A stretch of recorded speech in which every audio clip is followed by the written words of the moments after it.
मुंबई गोवा महामार्गावर रायगड रोहा तालुक्यातील कोलाड नाक्यावर मटका, जुगार क्लब, चक्री सारख्या अवैध धंद्यांना ऊत आला आहे। या अवैध धंद्यांविरोधात स्थानिक पोलीस प्रशासन कोणतीही कारवाई करत नसल्याने सामाजिक कार्यकर्ते सनील इंगवले आक्रमक झाले आहेत।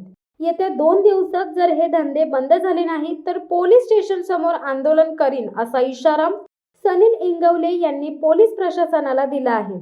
सध्या बाजारात मंदीचे सावट आहे।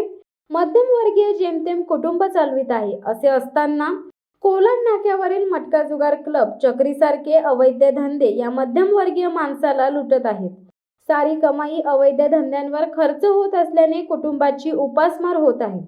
दरम्यान याबाबत कोलाड पोलीस काय भूमिका घेतात याकडे लोकांचे लक्ष लागून राहिले आहे।